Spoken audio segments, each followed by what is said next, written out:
ഇതത് ഒറ്റ നോട്ടത്തിൽ എന്തെങ്കിലും കുഴപ്പം തോന്നുന്നുണ്ടോ ഡോൺ?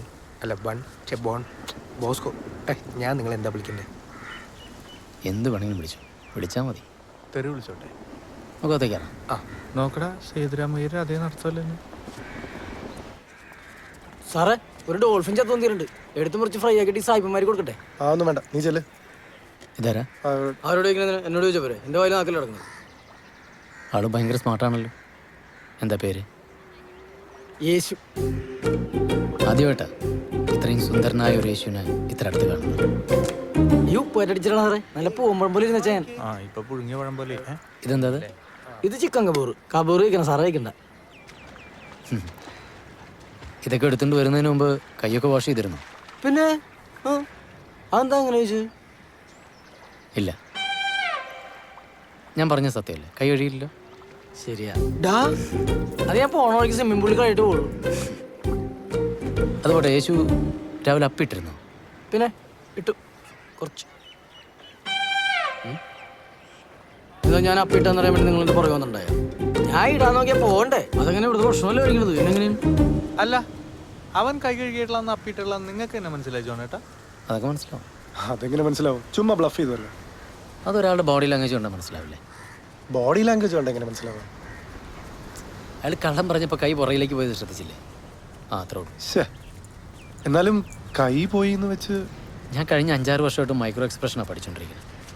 മൈക്രോ എക്സ്പ്രഷനാ? നിങ്ങൾ മെന്റലിസ്റ്റ് ആണെന്നല്ലേ പറഞ്ഞേ? ഇതൊക്കെ മെന്റലിസത്തിൻ്റെ ഒരു ഭാഗമാണ്. ഇപ്പം പ്രിയൻ്റെ മുഖത്ത് പുച്ഛമല്ലേ?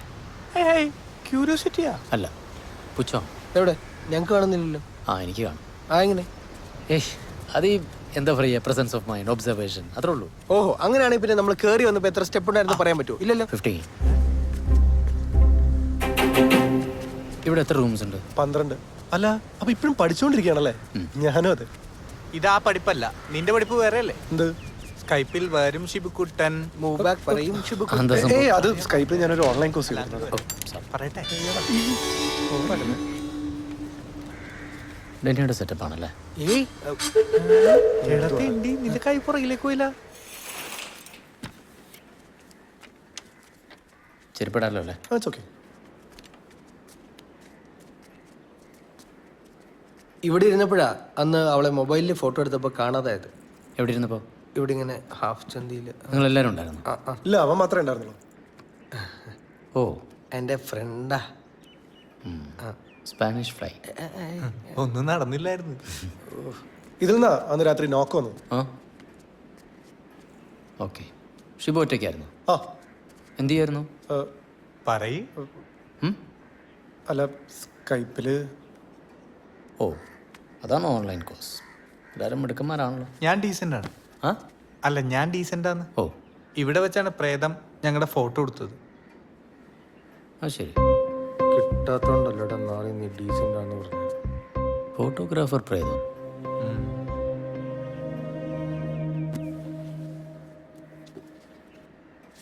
ഇവിടെ ഒന്നുമില്ലെന്നേ, നിങ്ങൾക്ക് വെറുതെ തോന്നണത്. അയ്യോ അല്ല, ഉണ്ട് ഉണ്ട് ഉണ്ട്. ഒന്നെങ്കിൽ ഇവിടെ പ്രേതമുണ്ട്, അല്ലെങ്കിൽ ഞങ്ങൾക്ക് പ്രാന്തുണ്ട്.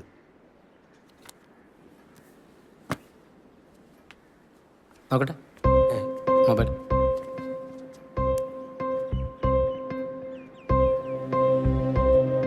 ഒരു ചുക്കൂല്ലെന്നേ? അല്ല, ഉണ്ട്.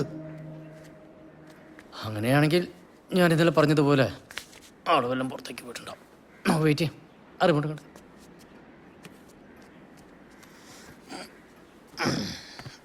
അല്ല, ഇന്നലെ പ്രേതം വന്ന ഈ TV-യിലാണ്. പ്രേതമില്ലല്ലോ, നിങ്ങളല്ല വന്നേ. അതിന് ഞാൻ ഇവിടെ നിൽക്കാട്ടോ. സച്ചിൻ പോയ പിന്നെ എനിക്ക് എന്തോ ക്രിക്കറ്റ് ഇഷ്ടമല്ല. എന്തോ ഒരു കണക്ഷൻ പ്രോബ്ലം ആണെന്ന് തോന്നുന്നു. ഞാൻ പറഞ്ഞില്ലേ.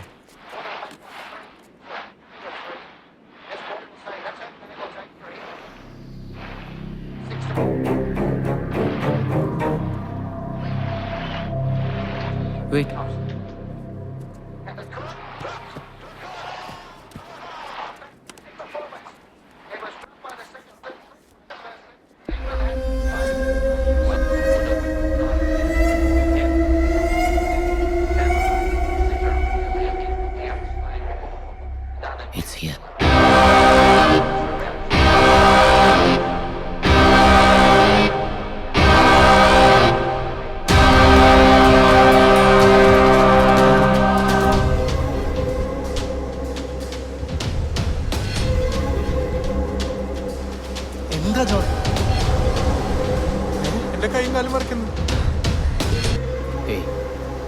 നിങ്ങൾ പേടിക്കൊന്നും വേണ്ട.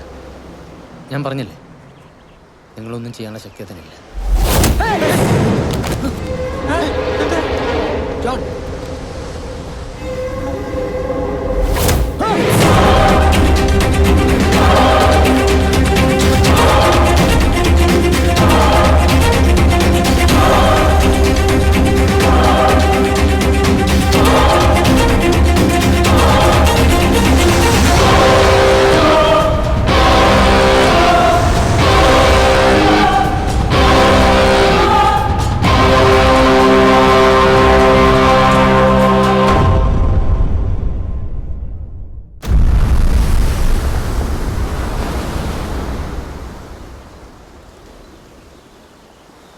ഇതിന്റെ മുകളിൽ നിന്ന് തലകുത്തി വീണ്ട് ജോണിനൊന്നും പറ്റിയില്ല.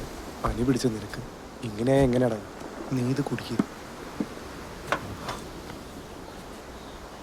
നീ ഉണ്ടാക്കിയതാണോ? അതെടാ. എന്നാ കാളക്കും കൊടുക്കും. ആ സായിപ്പുമാർ ചെക്കൗട്ടായ പേടിച്ചിട്ടാടാ.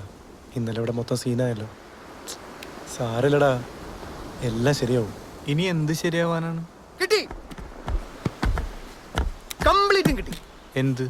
ജോൺ ഡോൺ ബോസ്കോ എന്ന ബുദ്ധിരാക്ഷസൻ തെണ്ടിയുടെ കംപ്ലീറ്റ് ചരിത്രം. പക്ഷേ അവൻ അറിഞ്ഞില്ല, അവനെ വിറ്റ് പോക്കലിട്ട ബുദ്ധി ഈ ഡെന്നി കൊക്കിനുണ്ടെന്ന്. നീ നിന്ന് തിരുവാതിര കളിക്കാതെ സമാധാനമുള്ള വല്ല കാര്യം പറയണ്ട ഡെന്നി. സമാധാനം തരുന്ന വാർത്ത മാത്രമുള്ളൂ മക്കളെ. അച്ഛൻ പറഞ്ഞ പോലെ ഒരു മാങ്ങാത്തൊലി അല്ലേ അയാൾ. പിന്നെ കോളേജിൽ ലൈബ്രറിയൻ ആയിരുന്നല്ലോ നമ്മുടെ ഡാഗിനി. അവിടെ പഠിക്കാൻ ചെന്നപ്പോ പരിചയപ്പെട്ടതാണ് ഈ യങ് ജോണിനെ. 2 orphans, okay. സ്നേഹം, സെന്റിമെന്റ്സ്. അവസാനം അയാൾ അവർക്കൊരു മോനെ പോലെ. അയാൾ അവരെ മമ്മ എന്ന് വിളിച്ചു. എന്റെ പൊന്ന് ഡെന്നി, നാടകം അവസാനിപ്പിക്കുക. എനിക്ക് പനി കൂടും. കോളേജ് പഠിത്തം കഴിഞ്ഞ് കുറെ കാലം അയാൾ നമ്മളെ പേടിപ്പിച്ച പോലെ ഇവിടെ ലൊട്ടിലൊടുക്ക് പരിപാടിയായിട്ട് നടന്നു. പിന്നെ ഏതൊരു കപ്പലിൽ ജോലി കിട്ടിയപ്പോ അങ്ങോട്ട് പോയി. വല്ലപ്പോഴും ലീവിന് വരുമ്പോ ഡാഗിനിയുടെ വീട്ടിൽ താമസിക്കും. അത്രേ ഉള്ളൂ. അത്രേ ഉള്ള അത്ര തന്നെ ഇല്ല. നമ്മളെല്ലാരും കൂടി പറഞ്ഞ് പറ്റിക്കായിരുന്നടാ. നീ എന്താണ് പറഞ്ഞു വരുന്നത്? ദൃശ്യം, ഇറ്റ് വാസ് എ പ്ലേ. ആ കിളവിയും അച്ഛനും എല്ലാരും എനിക്ക് കൂട്ടുന്നു. നമ്മുടെ മുന്നിൽ ഇല്ലാത്തൊരു പ്രേതത്തിന്റെ കഥ ഇവരെല്ലാരും കൂടി തുറന്നു വെച്ചു. Rewind, rewind. എടാ, നമ്മുടെ ഈ റിസോർട്ട് ഡാഗിനിക്ക് എന്നൊരു ഭീഷണിയായിരുന്നു. അന്ന് ആ കണ്ണാടി പൊട്ടിക്ക് അച്ഛൻ തന്നെയായിരുന്നു. ആരോ തള്ളിയിട്ടതായി അഭിനയിക്കായിരുന്ന തെണ്ടി ജോൺ. എടാ, ഇത്ര ഹൈറ്റിൽ നിന്ന് വീണ്ടും പുഷ്പം പോലെ അയാൾ എണിച്ചു പോയത്. ആരാ നിന്നോട് ഇതൊക്കെ പറഞ്ഞ? എന്റെ ബുദ്ധി. ഗോസ്റ്റ് ഹൗസിലെ നെടുമുടി വേണുവാടാ ഡാഗിനിയും ജോണും. അവരുടെ ലക്ഷ്യം ചുളുവിലേക്ക് ഈ റിസോർട്ട് നമ്മുടെ അടിച്ചു മാറ്റാന്നുള്ളതാണ്. പക്ഷെ നമ്മളപ്പോ മൊബൈലിൽ കണ്ടതൊക്കെയോ? എടാ, നിന്റെ മൊബൈലിന്റെ പാസ്വേഡ് നിന്റെ മനസ്സിൽ നിന്ന് ചൂഴ്ന്നെടുക്കുന്ന മെന്റലിസ്റ്റ് ആണ് അയാൾ. അവനാണ് അതൊക്കെ ചെയ്യാൻ പാട്. ഇവിടെ പ്രേതബാധയുണ്ടെന്ന് പറഞ്ഞ് നമ്മുടെ റിസോർട്ട് അവർക്ക് പൊട്ടിക്കണം. അത് തന്നെയാണ് അവർക്ക് വേണ്ടത്. തെണ്ടികൾ. അവർ അടുത്ത കരുക്കൾ നീക്കുന്നതിന് മുമ്പ് ഞാൻ അമ്മനോരുകിടെ എല്ലു